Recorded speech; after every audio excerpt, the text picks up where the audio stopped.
Hi, this is Kirby Anderson. You know, each day we take on the tough issues and provide a biblical perspective to them. The topics we cover are marriage, family, child rearing, the millennium, politics, economics, business, religious liberty, the Constitution, public policy, foreign policy, military policy, tensions in the Middle East, abortion, homosexuality, pornography, sexual ethics, media, technology, history, and America's godly heritage. We talk about anything that affects your faith, your family, or your freedom. So don't go anywhere.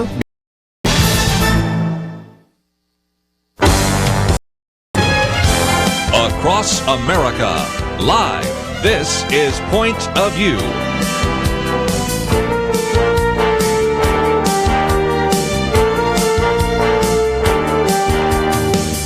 And now, Kirby Anderson. You know, we've been talking about the fact that Christians in the Middle East have been fleeing their homes and even dying at the hands of those radical Muslims, and this has created a real possibility of a faith-based Holocaust. We've talked about this before with Johnny Moore when he's been with us, and we've actually encouraged you to send funds to help those refugees through the Cradle Fund, but we're going to spend a little more time today looking at this in much more detail. What is the challenge of ISIS? And that is all part of a new book called Never Submit. Will the extermination of Christians get worse before it gets better? It is written by our good friend, Colonel Robert Maginnis. He has been on the program with us before. He's an expert on national security and foreign policy issues, 22 years of extensive experience speaking on many of these issues through such outlets as Fox News and CNN, as well as a number of Christian radio programs. He is the author of previous books like Deadly Consequences, How Cowards Are Pushing Women into Combat, and, of course, this book, Never Submit. Will the extermination of Christians get worse before it gets better? He's a graduate of the U.S. Military Academy at West Point, joins us now by phone.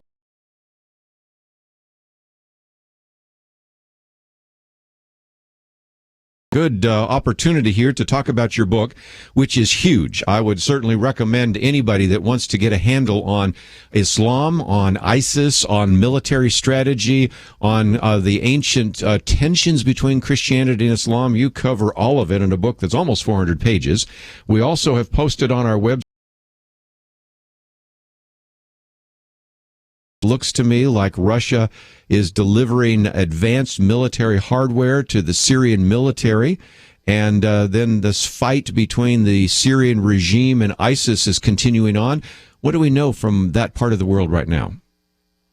Well, it's a complex battlefield, which, of course, has been emerging for years. And I have, frankly, blamed a large part of what's going on, not only to the temperament of the region and Islam, but also to our own president and some of the things that he's done through his foreign policy, whether it be in Libya or in Syria or Iraq or elsewhere across the region. You mentioned the Russians, and of course, for the last week we've seen an emergence of a more Russian interest in shipments of fairly sophisticated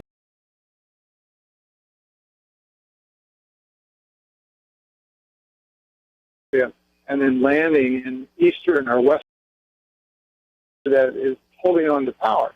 Yes. And of course, then of course we have a host of things that are going on with ISIS. There's battles, pitch battles between ISIS and obviously the Kurds, ISIS and the regime, ISIS and al-Nusra, which is an al-Qaeda affiliate.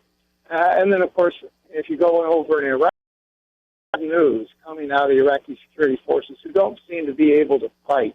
And as a result, ISIS controls most of Anbar province, and of course, it's pushed into Erbil and the Kurdish region, the last few Christians that are in that particular country. Sure. You know, let me, if I can, ask some questions that people told me to ask you when they knew you were going to be on. One of those is, does it make any sense for us to provide arms for, say, the Kurdish military there, the Peshmerga, in order to fight ISIS? Well, I've heard directly. Of course, the Shia that run the government in Baghdad have objected to that, and the Obama administration has gone along with that objection. But the Shia just for not giving enough weapons for the few Sunnis that are still aligned with the Baghdad government, much less the Kurds in the north.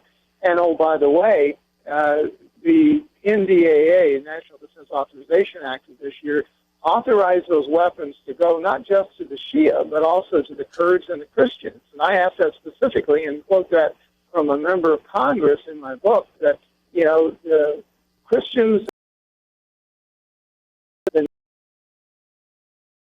old stomping grounds going back thousands of years, are not being given enough weapons. The people that I interviewed over there indicate that the weapons they have are old and are insufficient to do the job that they need. So again, just some very important issues. One that also came out of your report here is that ISIS aims to bring down the Saudi government and threaten that, because I've read before that ISIS has actually wanted to go in and destroy the Kaaba and all of Mecca, and to even end this idea of taking a pilgrimage to Mecca. So different ideas, because even though ISIS is supposed to be Sunni and would have some agreement theologically with those that run the Mecca and run Saudi Arabia, at the same time they would want to destroy that because they see these as artifacts of a religion that existed before Islam. That's right, and of course, if you the 7th century prophet down to the most significant detail. That's why they're chopping off heads. That's why they're burning people alive. That's why they're taking sex slaves. That's why when they talk about eschatology, and they use their Islamic ideology in every aspect of life. There's not a dimension that doesn't involve that. So when they're talking about the Saudis, their objection to the Saudis is that they're not pure enough. They are Wahhabists, but they are not pure enough because they compromise in too many areas. And so al-Baghdadi, the Caliph, self-declared Caliph of the Caliphate there in Iraq and Syria, would take over Mecca and Medina, and of course Riyadh, the entire Middle East, if given the opportunity. And of course, being the so-called,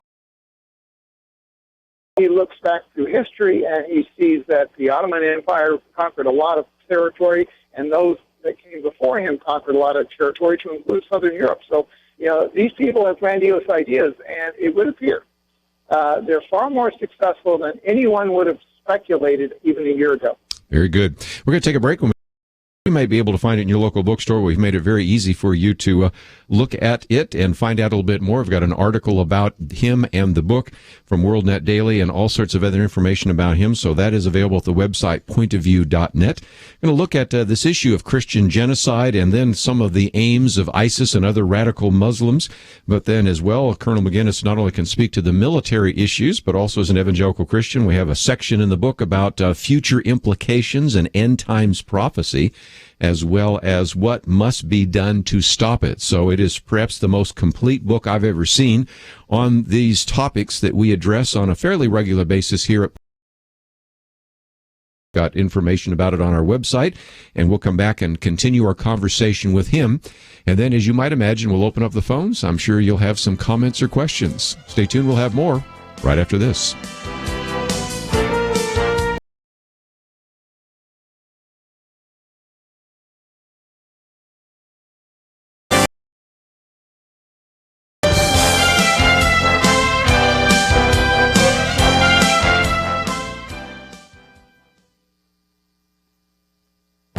This is Viewpoints with Kirby Anderson.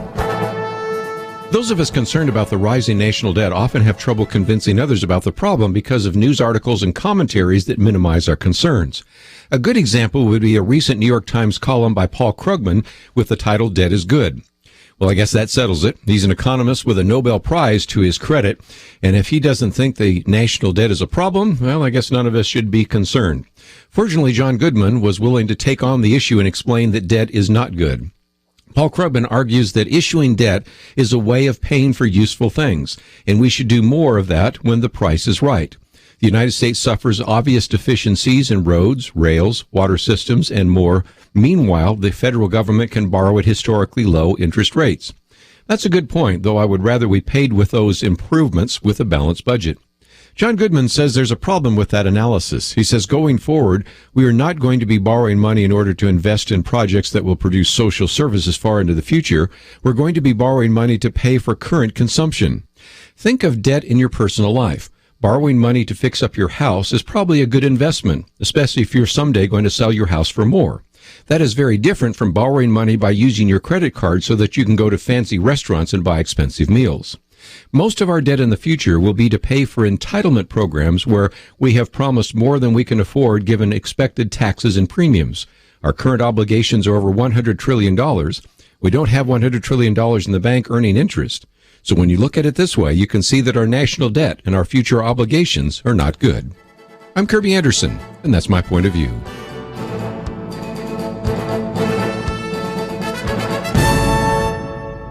From Giving Films, 90 Minutes in Heaven, based on a true story, in theaters September 11th, rated PG-13. More information at 90minutesinheaventhemovie.com.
You're listening to Point of View, your listener-supported source for truth. Privileged to have with us today Colonel Robert Maginnis as we talk about his new book, Never Submit, Will the Extermination of Christians Get Worse Before It Gets Better, as well as looking at some of the updates that he provides on a regular basis. We'll talk more about how you can get those and have a better understanding of what is happening in the Middle East.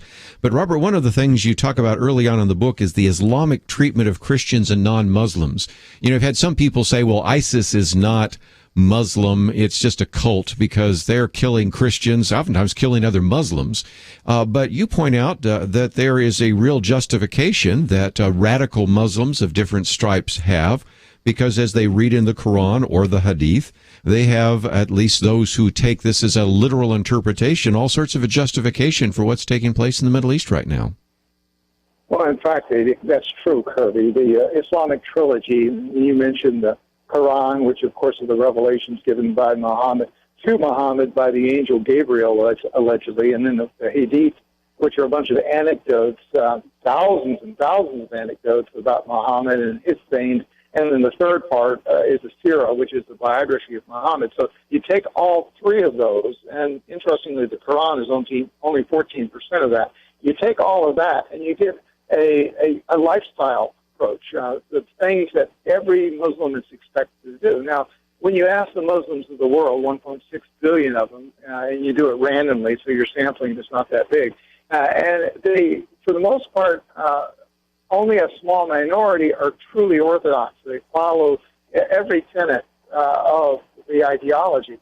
But when they start talking about, which is very troubling, and one of the reasons I focus on, how they treat non-Muslims, I think it's very revealing, because we see this exactly in terms of what ISIS has been doing. You know, in fact, there is Quranic and Hadith scriptures, as they call them, that tells them to hate non-Muslims, to enslave kafir. A kafir is a non-Muslim or a non-believer. They may rape the kafir. They may behead the kafir, deceive, plot against, terrorize, humiliate, and never befriend, and the list goes on. So it outlines how you're to view those that are not like you to the Orthodox Islamists who today we see ravaging the Middle East, and I would argue the tragedy happening all over Europe is a direct result of this gone into really on steroids.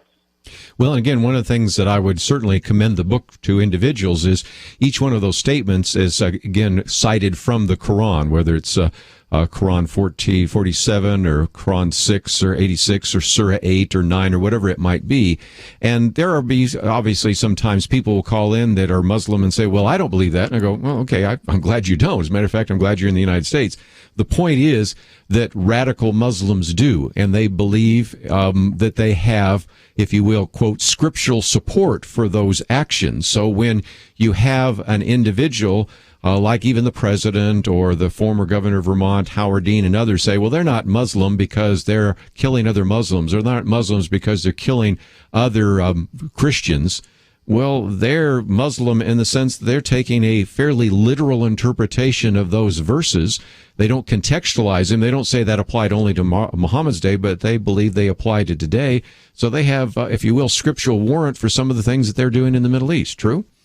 Absolutely. And when you start to ask Muslims in the Middle East and in this country, you find that a sizable plurality of them actually believe in this. There was a poll done in this country in early June, and it found that 51% of Muslims that were questioned, Muslim Americans, they believe that they should have a choice as to whether or not to be governed by Sharia law, Islamic law, rather than the U.S. Constitution.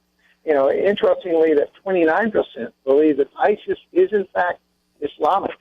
That's something the president was taken to task for by a number of Islamic scholars or former Islamic scholars that converted to Christianity. They said, look, even al-Baghdadi, who has a PhD in Islamic studies, who was an imam for many years and now is the caliph, he interprets the trilogy of Islam in a way that is very much like the 7th century prophet. And you may disagree with his interpretation, but he is strictly following what the teachings of his religion are. So, there are people in the West, there are people all over Europe, and interestingly, I think this is noteworthy. Just today, out of Stuttgart, Germany, there was a 21-year-old Moroccan man that was arrested as an ISIS recruiter and sympathizer with a suitcase load of Syrian passports. What was he doing? They were planting amongst the incoming people from Syria, many of which ISIS claims are their own followers. And so it really is making this invasion, this immigration invasion, and there is an Islamic term for it, a very, very dangerous and potentially crippling surge into most of Europe that could radically change that entire continent.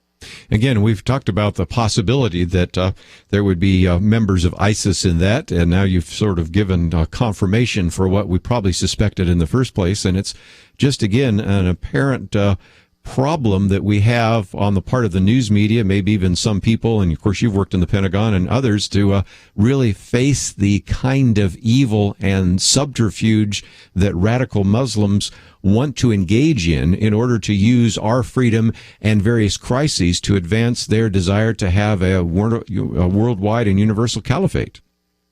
Absolutely. And in the book, Kirby, I talk about a young major, and I'm sitting literally outside the Pentagon, but I can't do this inside, who I met at the Pentagon years ago, who was hired by the J2, the Joint 2, which is the intelligence part of the Joint Staff.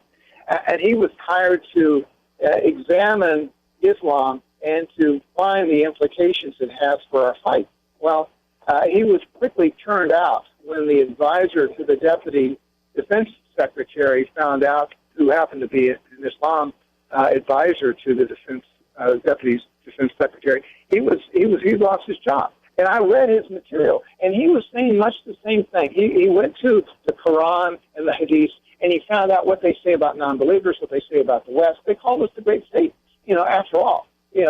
Ali Khomeini, the Grand Ayatollah of Iran, just said yesterday, death to America again, that we're the great state. And he said Israel will no longer exist in 25 years. These are words out of his mouth from just yesterday. And that's the sort of radicalism, whether it's ISIS or the Islamic Republic of Iran. These are the types of things that we're dealing with. And unfortunately, our government, under this president, has purposely turned a blind eye to this threat and endanger, I would argue, our government. And in fact, CNN just came out within the last hour, and they announced that the president is going to increase the number of immigrants from Syria, which means we're going to get more ISIS people in our country paid for by the United States taxpayer. Wow. You're talking about some of those briefings. I remember when we talked with Stephen Coughlin about the red pill briefings and some of that, because it just, again, is the attempt to try to say there is an issue here.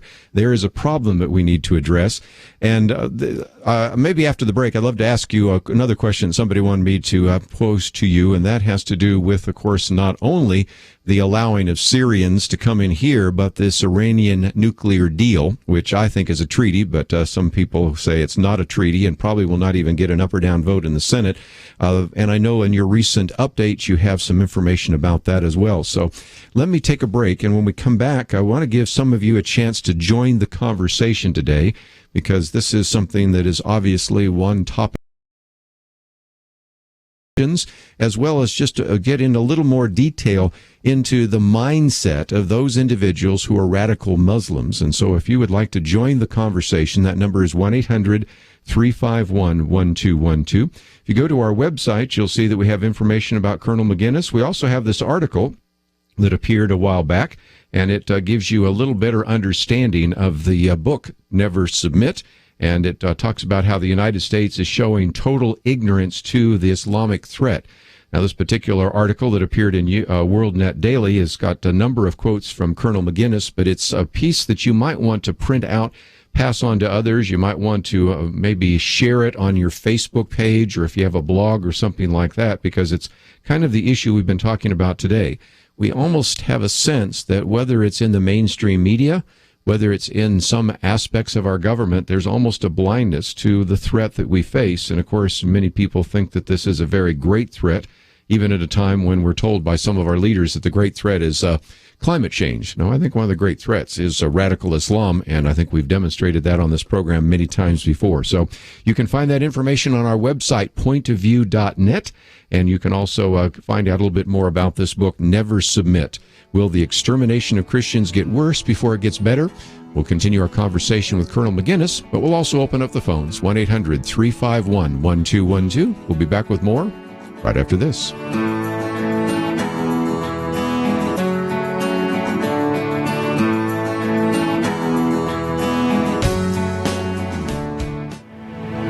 From Provident Films and Affirm Films comes War Room.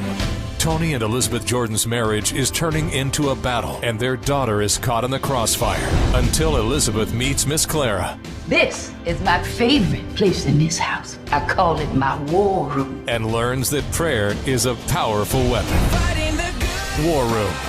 Now playing. Rated PG. Parental guidance suggested.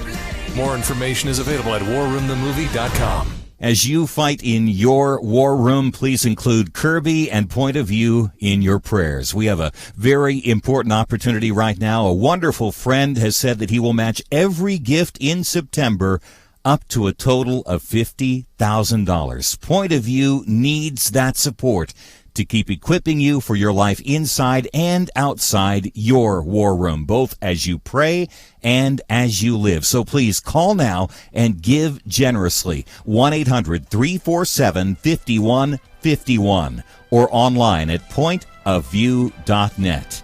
That's 800-347-5151 and pointofview.net.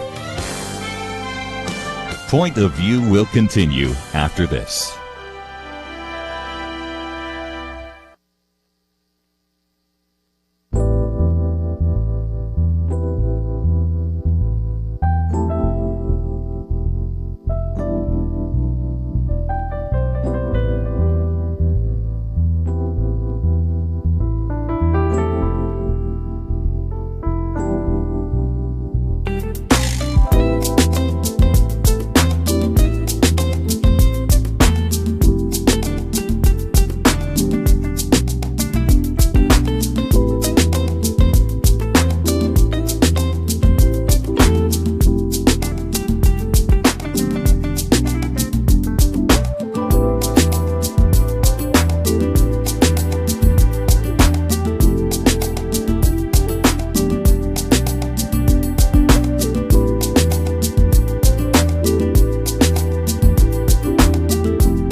listening to Point of View.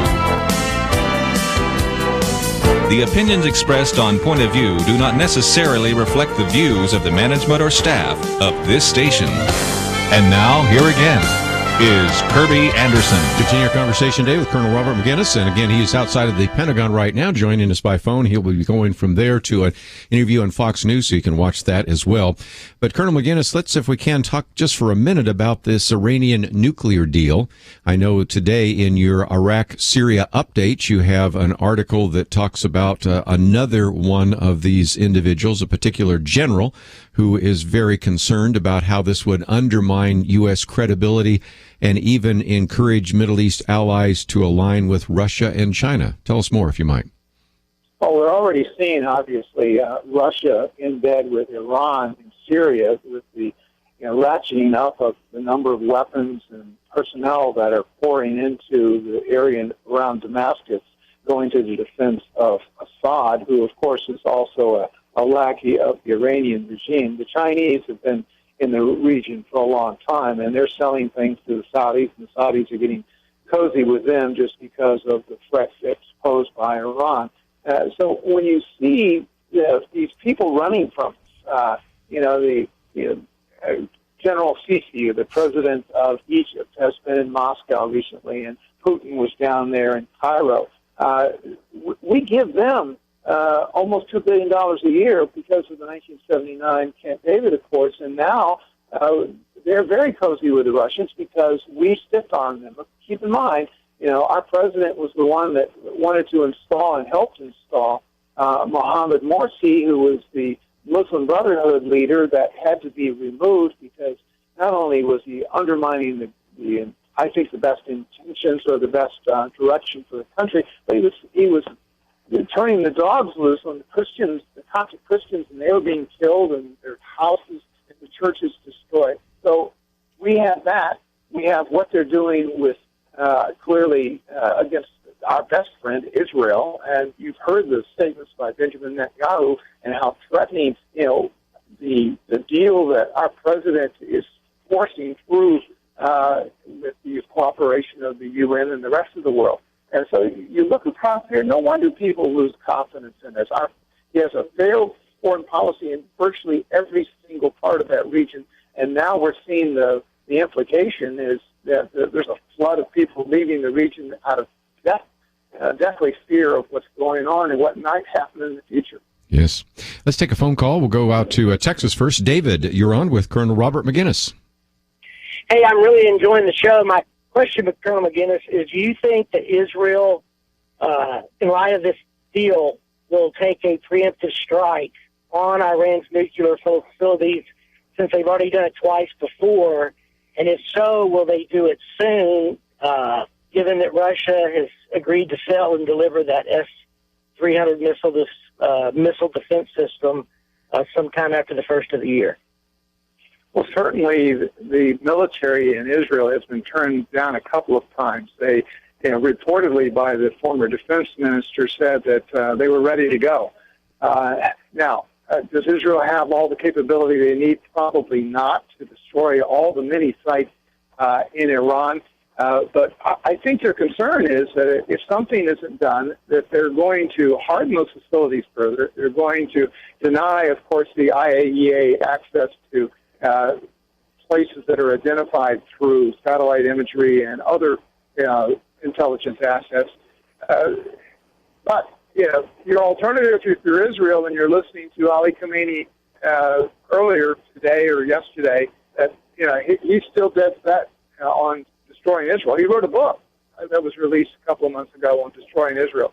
So these people really believe in their 12th, Imam, their Mahdi, their Messiah, and they want to prompt his return by the destruction of Israel, and that's one of the things that is on their mind, and certainly their behavior evidences that as well. Let's, if we can, talk about that, because Chapter 10 in your book is called Israel and Islam. And I think it would be helpful for just a minute, Colonel Maginnis, if you might explain kind of the Islamic eschatology, their view of end times. Now, I recognize there's a difference among certain kinds of Muslims, but since you talked about Iran for just a minute, that would be one place to start. But what is it? What is the end goal? What is the ultimate perspective and prophetic understanding that a typical Muslim might have? And how does that maybe affect even our view of military policy? Well, there is a difference between what the Sunni world believes and what the Shia world believes. Of course, the Sunnis, the most egregious are the ISIS people who are trying to bring about the apocalypse. And that's why they celebrate so loudly the capture of the small Syrian town of Dabiq, because they look at one of their prophets, Hadith, that says clearly the capture and the control of Dabiq is the precursor to when Islamic armies are going to confront the armies of Rome, and that translates into Christians or the United States. And so they're really beckoning for a call to go, if in fact they can cause the Western armies to come in there and be defeated, they believe that will bring about the Islamic Jesus, that will bring their Mahdi, that will rise up the Antichrist, who of course will be destroyed down in Jerusalem by the Islamic Jesus. So you've got all of that, and it really ends up being that anyone that doesn't embrace Islam the way they view ought to be killed, and that Sharia law would be dominant, and of course then they'd have their heaven and earth. Now the Shia have a different perspective. They track themselves back to the son-in-law of the Prophet Muhammad Ali. He was, I believe, the fifth caliph, and as a direct result of that, the Grand Ayatollah today says that he has seen Ali, the Mahdi, who has disappeared, but now is about ready to come back. And of course, when he comes back, in order to bring him back, there has to be a destruction of Israel, and they say the great Satan as well, the United States. And then, of course, then the world will be obedient to all of Islam, and Allah will rule here with his Mahdi and so forth. This is a very quick overview of a lot of material, but these people, unfortunately, there's an element that truly believe this stuff, and by prompting an apocalypse, prompting a cataclysmic episode of the armies of Islam coming against the armies of the world, they'd prompt that if they can. And a nuclear weapon in the hands of Iran, in the hands of people that believe like this, you have to understand that Mr. Netanyahu over in Israel, he takes them for real. He understands These people are deadly serious. And, our president, unfortunately, has as Franklin Graham told me in an interview, he really sees the world through Islamic eyes because of his own personal background and the way in which he's conducted himself as a president since June of 2009 when he was in Cairo, and he didn't even consult with our best allied Israelites or the Israelis when he really put their own security on the line. So you bring all this full circle, and you recognize that we have abandoned a part of the world to the most radical of all radicals, whether it be Sunni or Shia, and as benefits, not only because of what might happen to Israel, but what's happening to the rest of Europe and will come to this country if we're not careful. And in terms of military policy, you can remember, you and I are a little bit older than some of our listeners, to a time when deterrence might have worked against the Soviet Union because they did not want an apocalypse. They did not want nuclear weapons landing in Russian soil. But if you are instead now dealing with what could be a nuclear Iran, they are not as deterred because apocalypse is their endgame, right? Well, I had a friend that was brought to this country who was a general under Saddam Hussein. Saddam was going to kill him and his family before the agency brought him here. And Fauzi used to tell me, he said, look, Bob, we killed hundreds of thousands of one another during the 80s with chemical weapons and other weapons. The Iranians are not afraid of a few casualties like we in the West would be. And so using a nuclear weapon to reach their heaven, to satisfy their imam, to satisfy their body, is not a stretch beyond imagination. It's something that we have to take realistically, and yet we've chosen purposely to ignore it. Wow.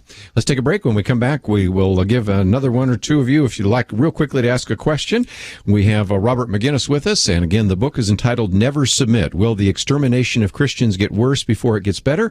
It is just out, and it is just one of the most thorough books I've ever seen that goes through all sorts of different aspects of Islamic theology, eschatology, as well as military issues, and of course, the whole question about whether or not a faith-based Holocaust or genocide has already taken place and will continue to take place if we do not change our policies. We'll come back and try to answer quickly a few things about what can and should be done, and then we'll move on to some other topics in the second hour. We'll be back right after this.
Now, back to Point of View, your listener-supported source for truth. Colonel Robert Maginnis with us for just a few more minutes as we talk about his book, Never Submit, Will the Extermination of Christians Get Worse Before It Gets Better?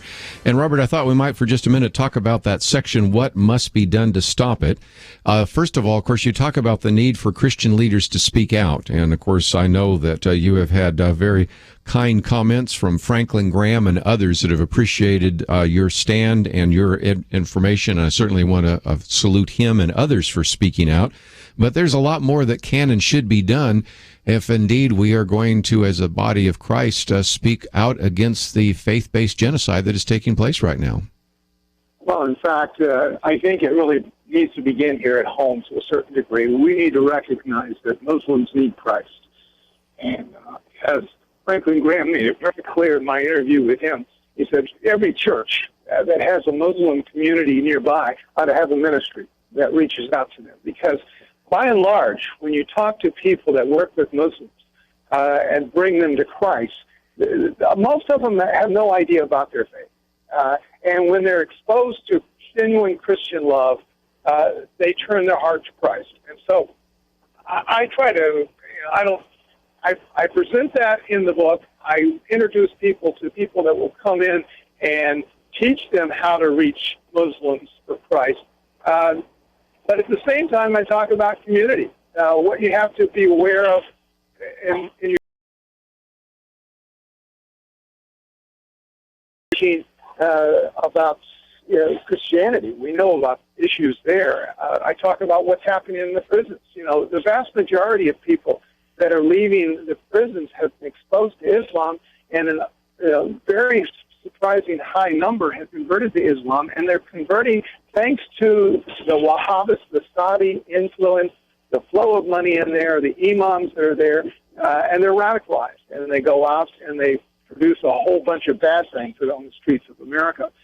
Then, of course, we talk about the radical groups. There are at least one organization identified 108 so-called religious groups that are truly political action groups for some pretty bizarre Islamic beliefs across the United States in at least 29 different states.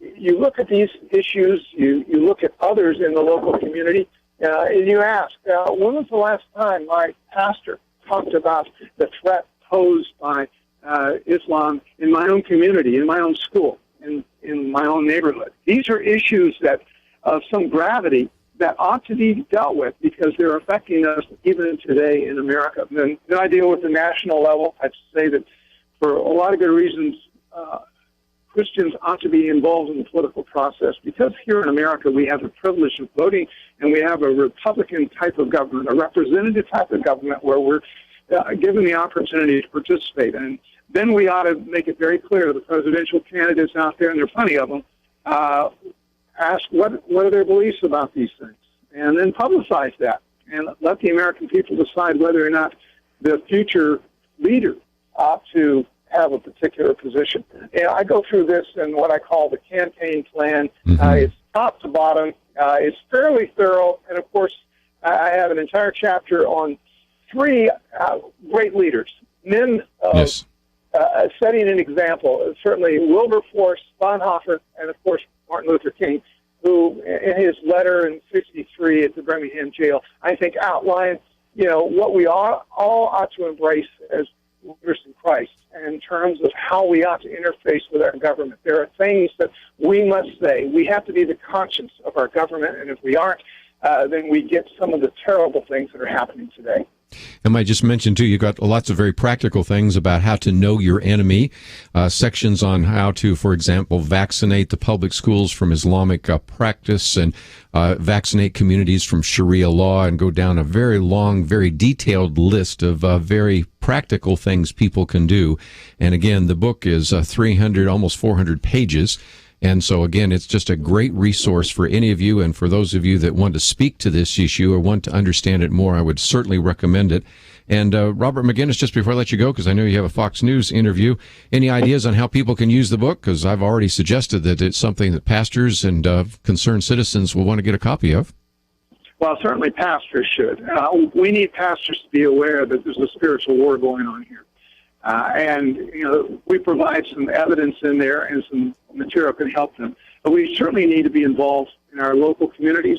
We need to hold our elected officials accountable. We need to understand that the founders of this nation wanted us to have a foundation that based upon a constitution that was a respecter of who we are as people, of our faith.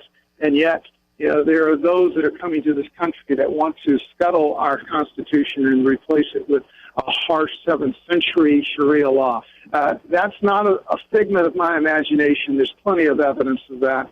If the American people care for this country and they love Christ, they need to wake up and do the right sorts of things. Robert Maginnis, I appreciate you being with us today. I know you're going on to another interview. Thank you for writing the book, and thank you for giving us an hour today here on Point of View.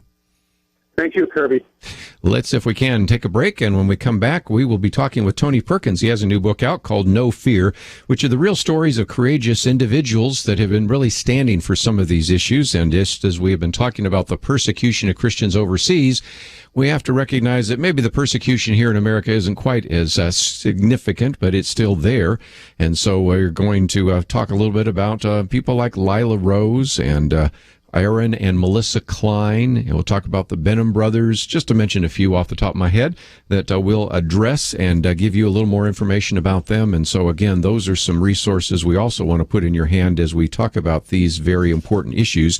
And don't forget, of course, we're going to spend a little more time tomorrow on our Friday weekend edition with our roundtable to address some of those issues. One of those, of course, is this nuclear deal, and Gary Bauer will join us once again by phone to address that issue and kind of give us a perspective on what we can or should be doing and looking at some of these upcoming events and what is taking place in Washington, D.C., along with a roundtable of guests, some of whom are new and others that have only been here a few times, so I get a chance to introduce you to some other guests as well. So lots taking place here, but let's again encourage you to go to our website, and you're going to find a number of very important pieces. First of all, of course, this new book by Lieutenant Colonel Robert Maginnis, retired. He's an advisor to the Pentagon. He actually had to step outside of the Pentagon to do this interview. That's, of course, one of the rules that takes place. He's now going to be on Fox News.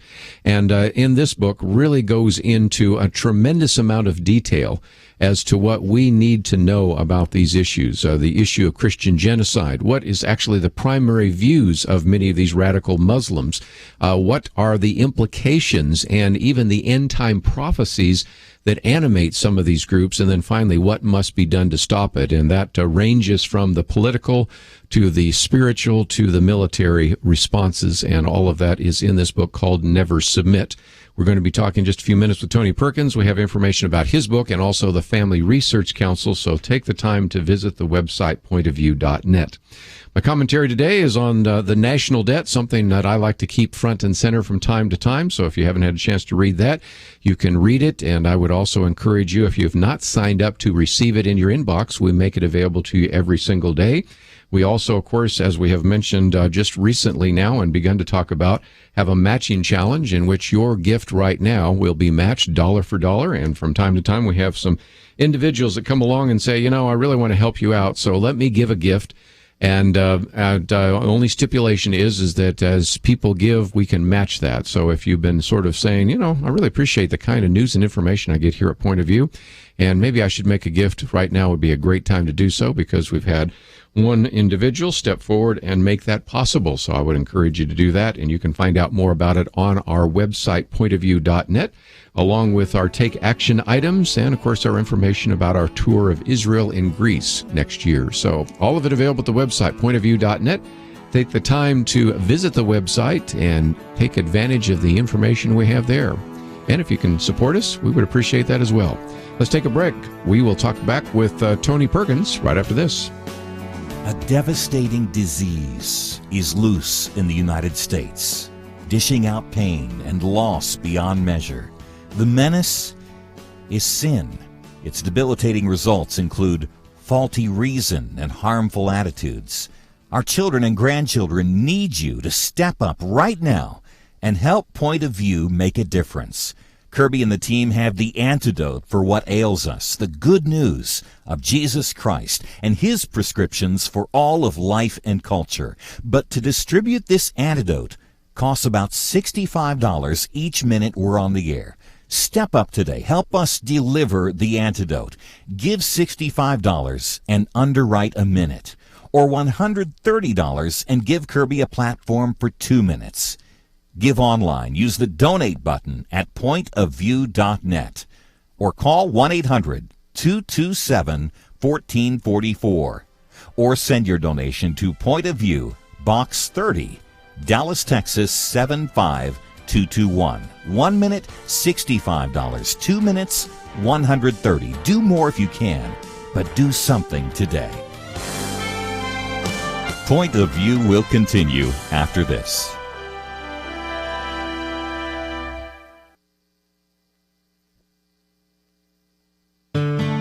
I just thank God for y'all. I listen to you every day, truly. I wanted to thank y'all for everything you do each day to inform Christian families and our community about the things we can do, and just the way you're so informative. I listen to you daily and love you guys and appreciate you so much. God bless you, Kirby, for keeping this show so on track and for the decades of wonderful help to this nation that Point of View has been. We're all big fans of your work, and we pray that God will just prosper it. As a Christian, over the years that I've followed this program, I am constantly challenged to be on guard and to evaluate what's going on. And if for no other reason, to protect the caliber and the truth of your programming, I need to participate and to back your program financially to ensure that the truth stays out there for people to hear, to view, and to be a part of.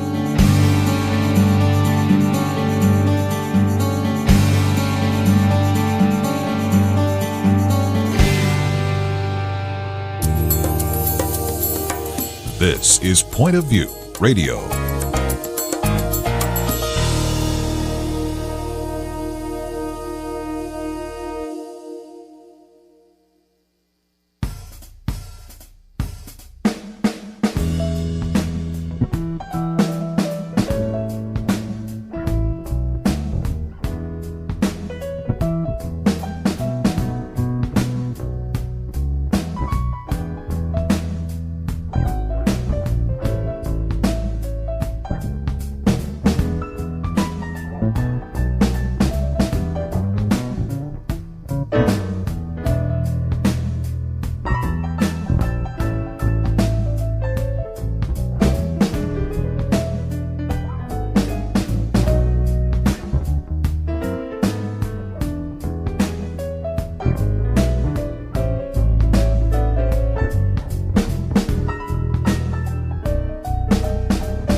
Hi, this is Kirby Anderson. Each day we take on the tough issues and provide a biblical perspective to them. The topics we cover are wide-ranging: apologetics, theology, prophecy, creation and evolution, intelligent design, marriage, family, child-rearing, the millennial generation, trends in society, politics, economics, business, religious liberty, the Constitution, public policy, foreign policy, military policy, tensions in the Middle East, abortion, homosexuality, pornography, sexual ethics, media, technology, history, and America's godly heritage. We talk about anything that affects your faith, your family, or your freedom. So don't go anywhere, because Point of View continues right now.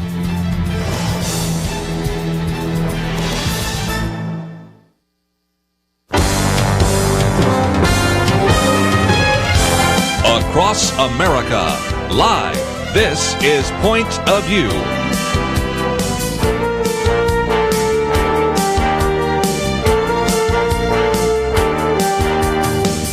And now, Kirby Anderson. Second hour, we'll get a chance to talk now with Tony Perkins, president of the Washington-based Family Research Council, and also has been a member of the Louisiana legislature, also was a Republican candidate for the United States Senate. We quote so often from Washington Watch. You have, of course, heard his radio program and read some of the material, but this new book out, No Fear, Real Stories of a Courageous New Generation Standing for Truth. And many of those that you read about in the book are people we've talked about here before, people like Aaron and Melissa Klein and Lila Rose and Angela Hildebrand. And, of course, we've had some of them on, like Jason and David Benham. We've talked about the cheerleaders in Kuntz, Texas, and many, many more, which we'll get into.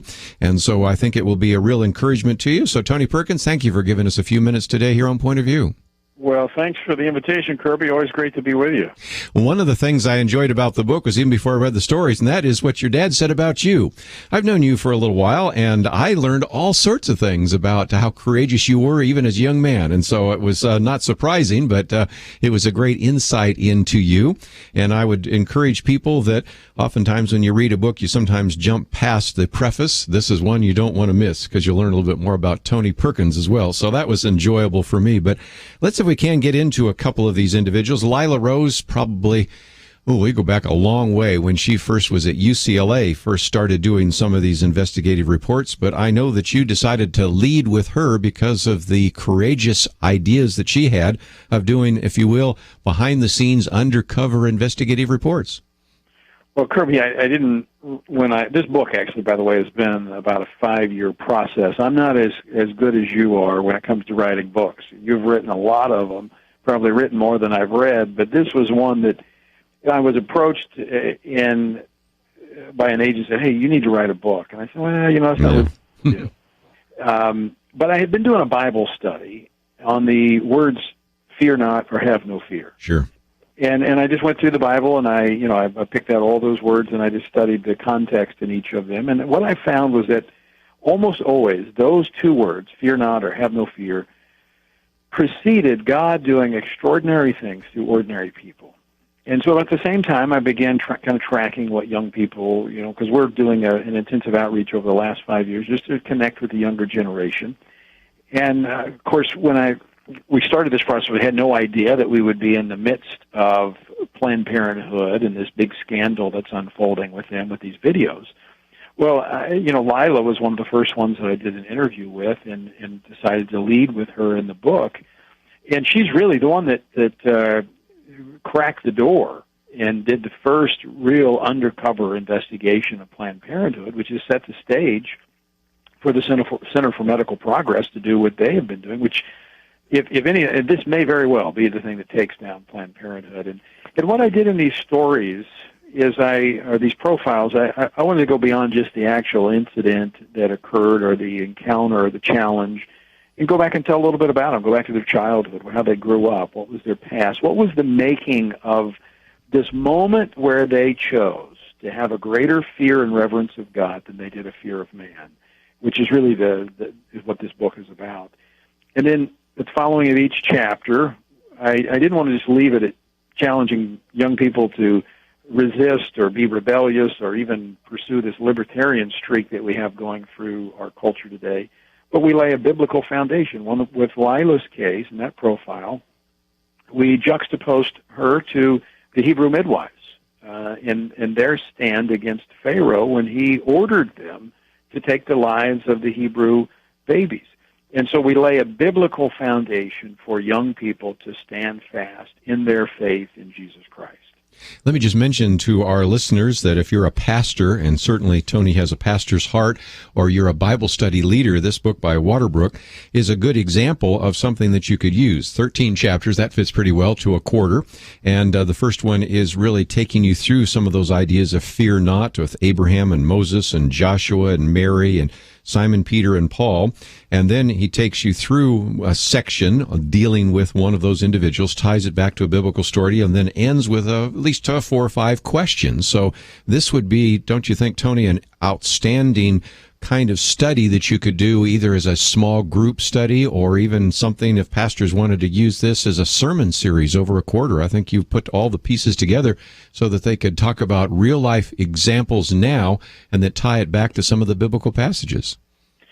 Hey, Kirby, that's exactly what we wanted to do, because what we're trying to do is foster this subculture, if you will, within our society of Christian young people who want to stand up for their faith, but they don't really know what it looks like. And we want to provide models, real live models, peers, but also the biblical foundation for it. And then this can be, and it was structured to be such that it could be a small group Bible study. In fact, my son, when I first got the first copies back about 3 weeks ago, he read it and he goes, "Hey, I'm going to lead." And my son's just turned 17. He said, "I'm going to take some of my friends, my guys, through this study." Yes. Because each chapter has some reflective questions after the biblical analysis, and we've got some questions that you ask and contemplate. So yeah, it'd be perfect for that. And of course, for pastors, as one who has actually served as a pastor and preaches a lot, there's great sermon illustrations in these stories of these young people, and there's so many layers in this. One of the things I found that was I wasn't expecting, I guess I should have expected it, but I didn't, was the role that the parents played in the lives of these kids. Almost every one of them, I say kids, they're younger people, but in the process of their development, the influence of a pastor, of a father and a pastor. There's several cases where the pastors were key in the lives of these young people, but the parents in their guiding, coaching roles. And so it's an encouragement to parents as well as how to raise champions for Christ. That's what this book it kind of touches on as well. Sure. With Jason and David Benham, you have both a father and a pastor at the same time, and you talk about them being preachers' kids and all of that. And I need to take a break. When we come back, we'll talk with you for a few more minutes before I know you have to head on. But again, if you're not familiar with Tony Perkins, Family Research Council, we have all sorts of links to frc.org. We have information about the book there as well. And Tony also, as the president of the Family Research Council, also a graduate of Liberty University with a master's degree from Louisiana State University, has served in the past as a police officer in the Marine Corps, as a news reporter, and much, much more. So 13 different chapters in this book. It is published by Waterbrook, and you can find it in your local bookstore, but if it's difficult to find, we have a link there so you can order it, and most importantly, we do direct you to frc.org. That first link will take you to their press release that came out just recently when the book came out, but then I would encourage you to find out a little bit more about the rest of the great work that the Family Research Council is doing, especially their Washington Watch, and give you a chance to participate in many of their activities. He's also got a trip that he's going to Israel, and if you haven't signed up for that, you might want to check about that as well, and all sorts of ways that you can connect up with the Family Research Council. We think very highly of them, think that this is a resource that you need to make sure that you have coming into your inbox every day, and I know that you will really enjoy this book. Let's take a break, though. We'll come back and maybe talk about one or two others real quickly in the stories, and there are more stories than we have time for, but you will find them in the book, No Fear, Real Stories of a Courageous New Generation Standing for Truth. We'll have more right after this.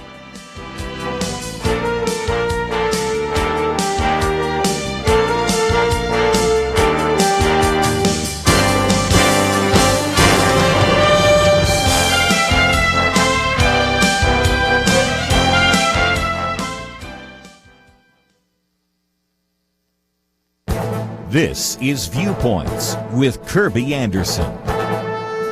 Those of us concerned about the rising national debt often have trouble convincing others about the problem because of news articles and commentaries that minimize our concerns. A good example would be a recent New York Times column by Paul Krugman with the title "Debt is Good." Well, I guess that settles it. He's an economist with a Nobel Prize to his credit, and if he doesn't think the national debt is a problem, well, I guess none of us should be concerned. Fortunately, John Goodman was willing to take on the issue and explain that debt is not good. Paul Krugman argues that issuing debt is a way of paying for useful things, and we should do more of that when the price is right. The United States suffers obvious deficiencies in roads, rails, water systems, and more. Meanwhile, the federal government can borrow at historically low interest rates. That's a good point, though I would rather we paid with those improvements with a balanced budget. John Goodman says there's a problem with that analysis. He says going forward, we are not going to be borrowing money in order to invest in projects that will produce social services far into the future. We're going to be borrowing money to pay for current consumption. Think of debt in your personal life. Borrowing money to fix up your house is probably a good investment, especially if you're someday going to sell your house for more. That is very different from borrowing money by using your credit card so that you can go to fancy restaurants and buy expensive meals. Most of our debt in the future will be to pay for entitlement programs where we have promised more than we can afford given expected taxes and premiums. Our current obligations are over $100 trillion.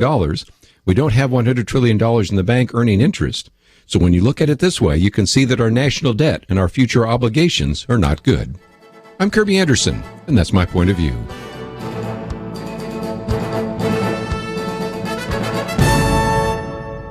From Giving Films, 90 Minutes in Heaven, based on a true story, in theaters September 11th, rated PG-13. More information at 90minutesinheaventhemovie.com.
You're listening to Point of View, your listener-supported source for truth. Privileged to have with us for a few more minutes Tony Perkins of the Family Research Council. And just as a program note, we're going to have Aaron Klein of Aaron and Melissa Klein from Gresham, Oregon, talking about their particular story at the bottom of the hour. So you want to be listening to that as well. That's one of the stories in there, Tony. But again, it's one that I'll give a chance for Aaron to speak of. But there's another theme that I thought ran through the book. That is the influence of pastors and fathers. But the other was the number of times the Freedom from Religion Foundation shows up in this book, either intimidating school children, the Kuntz, Texas cheerleaders, which we've talked about oftentimes when Kelly Shackelford and Penna Dexter join us on our Friday roundtable. It does seem to me that we need to pay attention to some of those individuals who are trying to take away our religious freedom. Excellent point. And you mentioned Kelly Shackelford, Liberty Institute. They are prominently featured in this book of several of the interviews with their clients. And you're right. And one of the things we've done with Kelly and Liberty Institute is that we have cataloged, in fact, that's where some of these stories came from. We've made a catalog of the attacks on religious liberty because many people say, oh, that's an isolated incident. That's isolated. It just happened there. And that's a part of this book is actually showing that this threat to religious liberty is real. And there are, as you said, there are those on the other side of this that are constantly pressing this issue, trying to push religious liberty and the expression of it from the public space. And the good news is that more times than not, about 90%, 9 out of 10 times, when we stand up, we win because we do have religious freedom in this country, but we're losing it by simply retreating and being intimidated or unwilling to fight, and so we're setting precedent by not standing for those religious freedoms. And that's the encouraging thing here, Kirby. These are young people. We're often told, well, the young generation, they've turned their back on religion. They don't care about these issues anymore. Simply not true. Now, with a broad brush, yes, obviously the culture is moving in the wrong direction, but there is and I don't even want to use the word remnant because it's bigger than that. There are young people coming up in this generation that are more committed to living out their faith in Jesus Christ than my generation ever thought about being, because the first step they took as believers, it cost them. They have counted the cost of discipleship. They've wrestled through it. We tell those stories in this book, but they've chosen to have a greater fear or reverence for God than a fear of man. And that's what it ultimately comes down to. The last chapter is write the next chapter, and it's about we're not ready to live until we're prepared to die. And when we consider ourselves already dead, Jesus said, take up your cross and follow me. That is a call to die to self. And when we've done that, we can live to God. Let's, if we can, also talk about some of the ways in which people can get involved. I know you have a Values Voters Summit coming up. Of course, as they go to your website, they can learn more about life and family and liberty. But for just a minute, before we get into maybe one more story, let's see how we can get a few more foot soldiers out there getting involved in some of these issues. Well, you're right. Values Voters Summit is a great place to start that process. September the 25th to the 27th here in Washington, D.C. In fact, we'll have a number of those individuals. The Kleins will be a part here. You just mentioned Aaron. You're going to have him a little bit later. He's going to be a part of a panel at the Values Voters Summit, as well as some of the other people profiled in this book. The Benham brothers will be here. September 25th to the 27th, a number of the presidential candidates, conservative leaders, some Republican leaders. FRC.org, you can find out more about it, but we still got room. It's filling up fast, but we still have room if you register today. I thought I'd also mention, because of that we need to pay attention to where some of these presidential candidates stand on religious liberty. Tony, You've been around like I have. I guess I'm a little older than you, so I've been around even longer, and I just realized that some of them will give a little bit of lip service to this, but when you start asking questions about Aaron and Melissa Klein or Kim Davis or whatever it is, you get some pretty unthoughtful answers, probably a nice way to say it, some pretty bizarre answers, actually, and I think we need to really understand that religious liberty is going to be a big issue, or should be a big issue, in this presidential campaign. You are absolutely right, and for me, this is a deciding issue. I was with Kim Davis on Tuesday. I went to Kentucky, actually prayed with her and her husband Joe before she was released. I was there with Governor Huckabee and others, and there are a number of candidates that get this. They understand the importance of religious liberty, and they had the right answer on this, and there are some that have taken the right steps. Governor Bobby Jindal, before this even became an issue, he took actions by executive order to protect clerks in Louisiana, my home state. Governor Huckabee is out there. Ted Cruz is out there. Senator Santorum understands this issue. But I'll tell you, there were some that got it wrong. Like Jeb Bush, Carly Fiorina, Donald Trump said Kim Davis should resign if she can't do her job.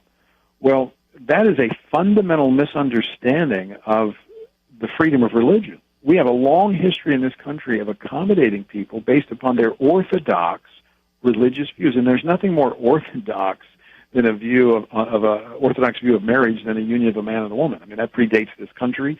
It's every major religion in the world sees it that way, and that was simply what Kim Davis was asking for, was to be accommodated, and the governor could have done that. Governor Beshear in Kentucky could have done that by executive order, could have called the legislature in to do it. He did not. And for those candidates to say that she should resign because of a federal judge in his decision, and of course the Supreme Court that started this whole mess, is in effect, Kirby, would be, if allowed to stand, would be establishing a reverse religious test for serving in office. That if you have an orthodox view of marriage based on religion, you can't serve in a certain post of public trust, and that's absolutely wrong. Well, and you add to that something we've talked about with Kelly Shackelford and Jay Sekulow and others, and that is this doesn't stop here. Eventually, you're going to have standards of performance and various things you have to sign off for. If you're a teacher, if you're a doctor, if you're a nurse, you can go down the long, long list.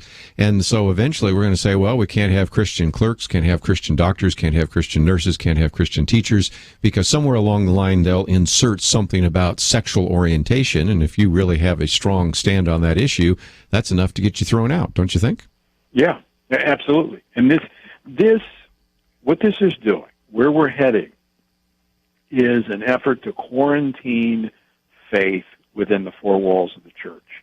Look, if you follow this, if you track this logic back, you would say that the founders, the Pilgrims, came to this country just because they wanted to move their church membership. They came here to, I mean, they had the freedom to worship as they wanted in Holland, and they went back to England. They could have worshipped as they wanted, but they wanted to live their lives according to their faith. That's where the conflict was, so they came here to order society according to their beliefs. That's what's under assault today, because that's what true religious freedom is. And if we're going to keep that freedom, we've got to exercise that freedom, and we have to defend it. And that's what the young people are doing that I talk about in No Fear, is exercising, defending. It's not easy. It's not easy. You wrestle with the challenge that you face, the marginalization, the mockery, the rejection. But these young people have chosen to stand with God rather than endure the favor of man for a season. And that is encouraging, and we need to affirm others who are taking those type of stands. Book is entitled No Fear, Real Stories of Courageous New Generation Standing for Truth. We have Tony Perkins, who's been with us, Family Research Council. We have links so that you can follow him on Facebook or Twitter. Of course, you can look at hashtag #NoFearBook. And we have lots of great information, and also encourage you to sign up and find out more about the Family Research Council, the Values Voter Summit, and all sorts of other great ways to educate yourself and then to empower you to go out and make a difference. Tony, always great to have you on the program. Well, I always appreciate the opportunity, Kirby, and keep up the great work. Thank you. We will take a break, and then we come back, and we'll talk about one of the individuals that is actually highlighted in this book. And we've talked about the two bakers, Aaron and Melissa Klein, and they were individuals who simply said, you know, we want to pursue our dream, and especially Melissa wanted to pursue her dream of actually having sweet cakes. Everything went pretty well in Gresham, Oregon, until guess what? Two lesbians came in and said, you know, we want you to bake a cake for our ceremony. And Melissa, in a very nice way, said, well, I just really can't do that. And that started it, because then the lesbian couple said that they were distraught, and they brought a suit. And then, of course, as you've heard the story now, fined by the state of Oregon $135,000. They were forced to close down their business. And where do we go from here? Well, you'll have a chance to hear that story. And if you've always wanted to talk to Aaron or Melissa Klein, you might want to call in now, because we'll give you a chance to interact with them a little bit. It's a story that we've been covering for some time, and since they are one of the ones featured in the book, we thought you'd like to hear from them directly. And some of you, I know, actually participated in helping raise some of the funds for their fine. And so we'll get into some of the details with them in this last half hour.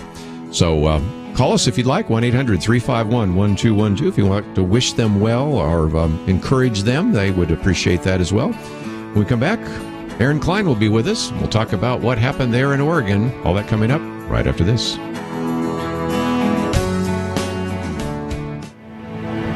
Provident Films and Affirm Films comes War Room. Tony and Elizabeth Jordan's marriage is turning into a battle, and their daughter is caught in the crossfire until Elizabeth meets Miss Clara. This is my favorite place in this house. I call it my war room. And learns that prayer is a powerful weapon. War Room. Now playing. Rated PG, parental guidance suggested.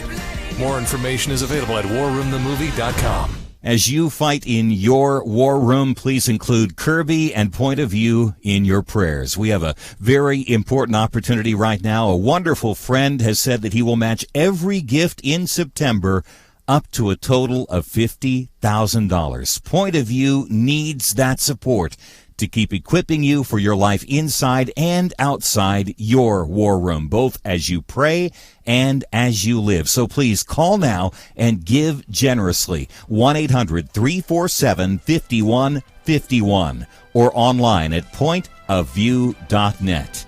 That's 800-347-5151 and pointofview.net. Point of View will continue after this.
You are listening to Point of View. The opinions expressed on Point of View do not necessarily reflect the views of the management or staff of this station. And now, here again is Kirby Anderson. We now have an opportunity to talk with Aaron Klein. And, of course, any of you that have been listening to this program know over the last couple of months we've told the story about Melissa and Aaron Klein's business, Sweet Cakes Bakery, there in Gresham, Oregon. And since my wife is from Canby, Oregon, I know the area very well. I know a lot of the people even in Gresham itself. And we wanted to give you a chance to hear that story from him. It is the 11th chapter in Tony Perkins' book, No Fear. But Aaron Klein, thank you so very much for joining us today here on Point of View. No, thank you for having me. Love to have you maybe bring us up to date on the story, because one of the things that we have had people calling in about was have they been able to raise the money for the fine, and because that was shut down, and some of the other things that are happening to you. So can you give us an update on where your story is at the moment? Well, yeah, I'm going to apologize here. I got a semi pulling past me. So, but the long and short of what has happened with us is that this is not a fine. This is not a government sanctioned. We're going to pay the state of Oregon money for doing what we did. This is actually money going to the people that complained. Yes. So this $135,000 is actually an award to somebody for complaining, for crying foul. And we look at the amount of, lies and things that were told from the stand and things that the state did, and you say, what an incentive to just cry foul, But with us, what happened with the GoFundMe, they raised, the site raised right around $108,000 in a matter of 8 hours, which just goes to show what the American people think about these kinds of things. And GoFundMe caved to the pressure from the LGBT activists, and after 8 hours of being harassed, they changed their terms of service and shut our site down. We of course, what we're fighting for is the very thing that GoFundMe did. They don't want to be associated for some reason. By all means, they don't need to be. And so it's freedom for every American, not just for us, not just for LGBT, not just for Christians, but for every American. And that's what we're fighting for here, because rights walk hand in hand. You can't take it away from one class without taking it away from every class.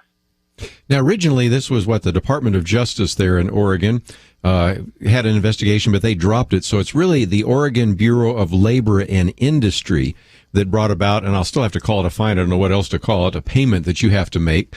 And it seems to me that this was based upon the idea of discrimination, but you weren't discriminating. You were just simply having your wife, Melissa, say, I just can't in good conscience bake a cake because I can't get into it emotionally the way I would for a traditional marriage. But fill in the gaps there of things that maybe we've heard or misheard in terms of the way in which this has been reported.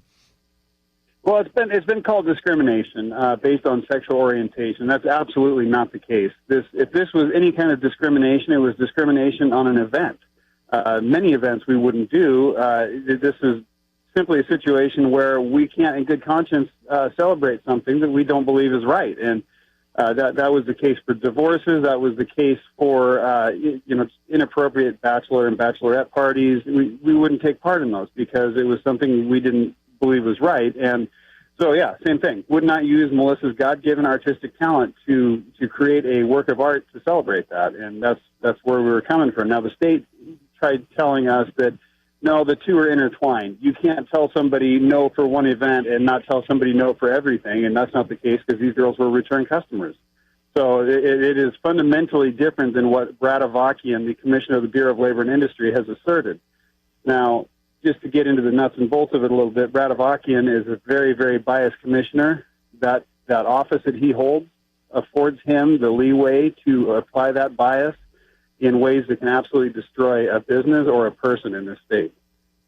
Wow.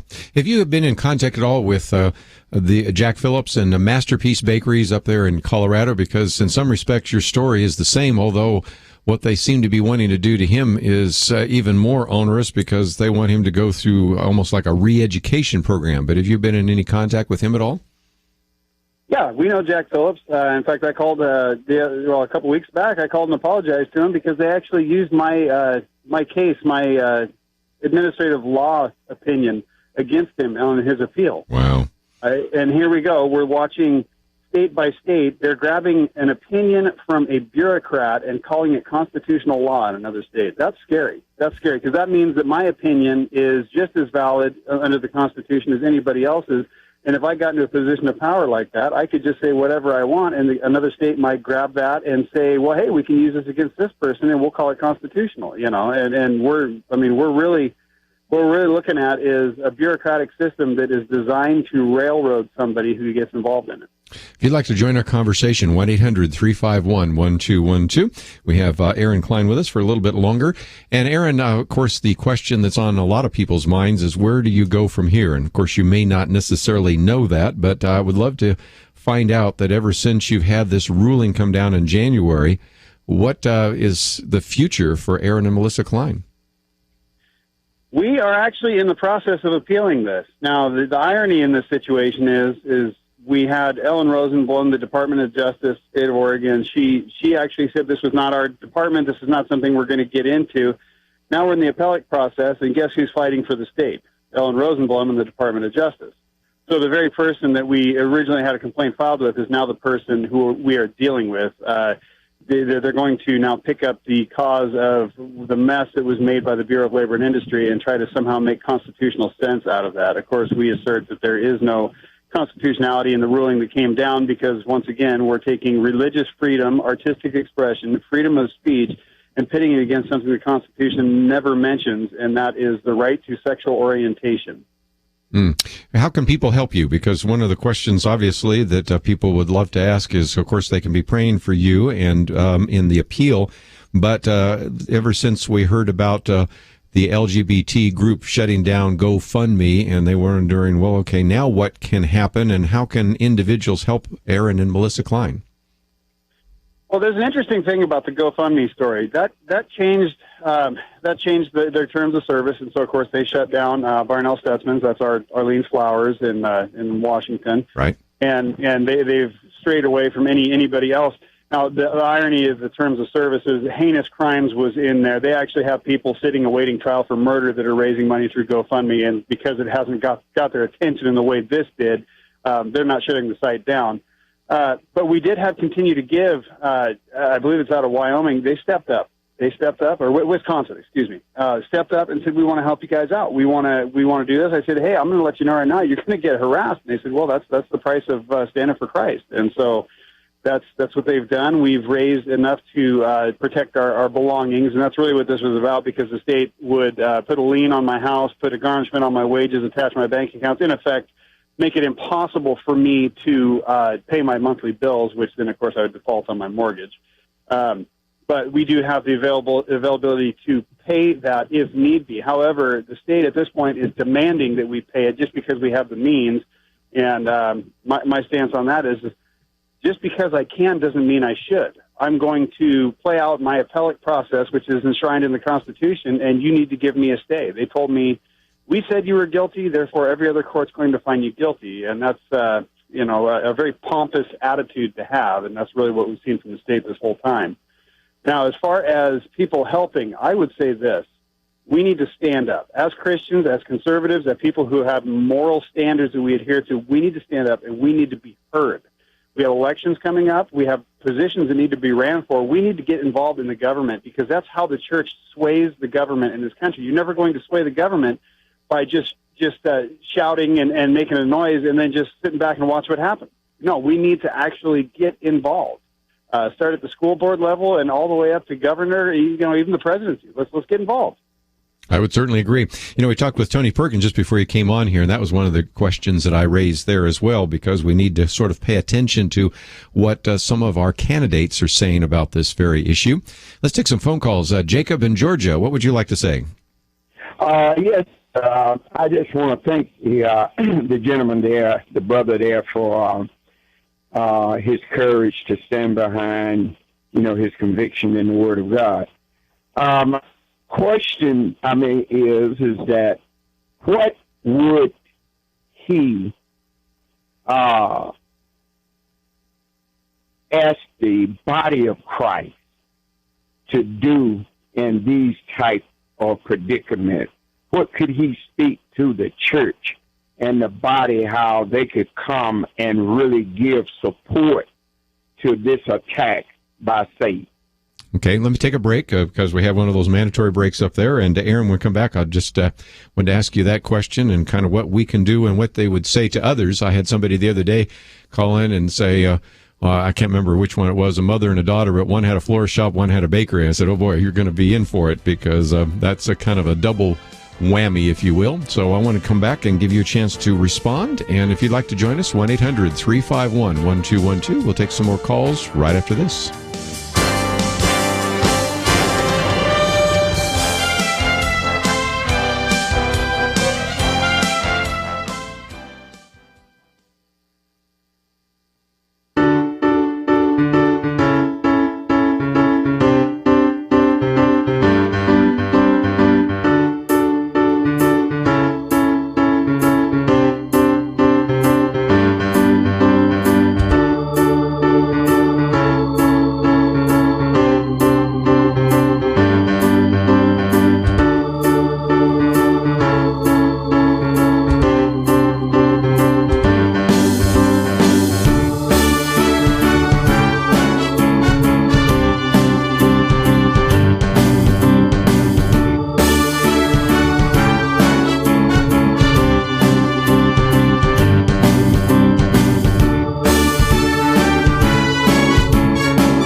Now, back to Point of View, your listener-supported source for truth. Back for a few more minutes with Aaron Klein. And again, we've talked about the story many times before of the story of Aaron and Melissa Klein. Wanted to give you a chance to hear from him directly. Jacob asked a good question. What would you recommend to people that find themselves in your situation? Because it's you're not the first or the last of all the various attacks that have been made on Christians. And this whole issue of same-sex marriage is being used to really erode away our religious liberty, I think. So what would you say? I'd say we really need to understand that when we looked at what Jesus said when he said, "Remember when they revile you and they persecute you for my name, you know, they persecuted me first." When James says that they consider it pure joy when they do that, you know, we can look at it and we can go, it'd be kind of a tough thing to go through and see that. But oh man, what we've experienced through this is there is a joy that can never be found in any other way than standing on God's truth and watching the world hate you for it. Not that you want the world to hate you, not that you want to stir the pot, but just something as innocent as just saying, I don't want to be a part of something the Bible calls wrong. And watching everybody get so upset with you, but you sit and you stand on God's word, and even though all the stuff has been thrown at us through this time and what we've seen happen, there's been a joy we've never experienced in any way, in any other form. Since we've committed our lives to Christ, this is just a new experience, and it's left me with a smile on my face. So I'd say, get ready to stand and get ready to experience God in a way in which you've never experienced Him. Very good. If people want to contact you, I know that we have a link here to sweetcakesweb.com, so I was surprised that's still up there, but there's a contact point. If people want to encourage you or send you a note or just find out more about what's going on, is that a way to do so, or is there a better way? Yeah, the email that is linked to the website, that is still a good email. We still get emails through that. Sometimes it does get flooded, and so I want to apologize in advance if we don't get back to you. That's probably the reason why. There's also the Sweet Cakes by Melissa Facebook page. That is still up and running, and it's fairly easy to find. I believe it's got about 59,000 followers, so it's pretty big on Facebook. And again, you can personally message the page, and even Melissa or I usually see it. Well, that's very good. Well, I appreciate you giving us some time. I know you had to just pull off the road there to join the conversation. So thank you for joining us today here on Point of View, and look forward to finding out more about what happens in that appeal. We're absolutely going to keep everybody posted on that Facebook page, and we're going to keep fighting the good fight. And hey, praise God. Well, again, Aaron Klein with us, and again, you have heard the story, but now you've had a chance to hear from him directly. So, Aaron, thanks for joining us, and we will do it again sometime. Not a problem. Thank you for having me. Let me just mention before we run out of time here today that a lot of this is all surrounding the book by Tony Perkins called No Fear, Real Stories of Courageous, Real New Generation Standing for Truth. And in chapter 11, that's where he tells the story of Aaron and Melissa Klein, who chose not to create a cake celebrating a same-sex wedding. And they were fined $135,000. They have the money, but they have not paid it because they said, why should we, until the appeal process is over? They, of course, were forced to close their business. And Tony uses a biblical focus each time to kind of connect up the story that he tells to a biblical character, and that connection there is, of course, with Noah, and he has used that. We started the interview with Tony talking about Lila Rose, of course, at that time was a UCLA student, now independent, and she actually was able to go after the largest abortion provider, Planned Parenthood, and really was the precursor to some of these videos that we've seen now, and the biblical connection that he uses there is the Hebrew midwives. Then we have a couple of other stories that have come in large part because of the intimidation from groups like the Freedom From Religion Foundation. You have, for example, one local atheist group, in this case, pressured a Pickens County high school in South Carolina to change its policies and not allow references to God and religion in any of the commencement prayer. And, of course, the class Victorian there recited the Lord's Prayer during his graduation ceremony. And, of course, the connection that Tony uses there is with Daniel. Some other good examples of this as well is Sarah Crank, a 14-year-old, testified about the importance of traditional marriage before the Maryland State Senate. And the biblical focus there is Esther. We also just mentioned a few minutes ago Jason and David Benham.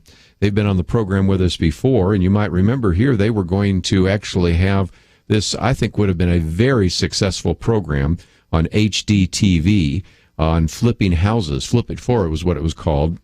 But nevertheless, because of the fact that they had done a radio program with another individual who broadcasts not too far from where this program is done, they used that as well as some other statements to put a lot of pressure on HDTV. So finally, they just capitulated and ended the network show before it got started.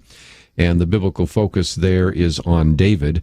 And then another one that I thought we might mention was Angela Hildebrand, an individual that was actually going to be speaking at the graduation, and whether or not she could actually pray during the graduation. And there was a court order issued that said if she prayed, she would be put in jail. And the biblical focus that Tony Perkins uses there is Peter and John. And of course, I mentioned the Kuntz cheerleaders and many other examples that we can go through that are all part of the book. So if you would like to have a book that I think would be a real encouragement to you, perhaps a real encouragement to a young person in your home. This new book by Tony Perkins, No Fear, Real Stories of a Courageous New Generation Standing for Truth. 13 different chapters, so you can see that he's already thought it through about this would be a perfect 13-week quarter series that could be done in a Bible study, in a small group, or for those of you that are pastors, there's some great sermon illustrations in it, so I would commend the book to you as well. And in the last couple of hours here, we've talked about everything from the persecution and even genocide of Christians overseas by Lieutenant Colonel Robert Maginnis in his book, Never Submit, to the persecution, maybe with a small p, of Christians here in this country with Tony Perkins, No Fear, and even, of course, one real-life story coming from Aaron and Melissa Klein. So all of it available on our website, pointofview.net. As you go to the website, you're going to see a couple of things. First of all, there's an opportunity for you to listen to this again. We have a podcast, or if you'd like to watch it, a live cast. We also, of course, have a number of videos that we have posted. And, of course, as I mentioned just a few minutes ago, we have a match fund. So if you would like to support this ministry, that your donation now would be doubled. And so those are some great opportunities for you to use some of the resources that we have made available to you. Posted a couple of articles that you would certainly want to follow. Information about Lieutenant Colonel Robert Maginnis, especially this one article that was in World News Daily. And then also, of course, some information about Tony Perkins' book. And then I also posted an article about Ben Carson's wife. I called her Mrs. Ben Carson. And I think you would really enjoy the conversation about her and that particular article. So it's all available at the website, pointofview.net. And as you go there, don't forget my commentary today dealing with the issue of the national debt. Need to pay attention to that issue for sure, because that's going to be a very important topic during these presidential debates. And I wanted to address the fact that most recently, in the New York Times, one of the columnists was saying, it's really not that big a deal. There's good debt and bad debt. And I'm saying, no, it's bad debt. Anytime we're $18 trillion in debt, that is a concern, and it should be a concern. And it's amazing to me sometimes that people say it's no big deal. Only a big deal, I guess, when the opposing party is in power. Otherwise, no big deal if my guy's in power, and that's kind of what you see in that particular piece. So again, lots of great resources at our website, pointofview.net. So take the time to go and find those resources. If you can make a donation, that donation will be doubled, and you can find out a little bit more about our 15-day tour of Israel and Greece. Just lots of things on the website. And of course, you can also find out a little bit more about even carrying Point of View with you, because we have a Point of View app. So lots of resources. Take the time to visit the website, pointofview.net. Our weekend edition tomorrow. We're looking forward to that. Thank Andrew and Catherine and Chris for their help. We'll see you back here tomorrow.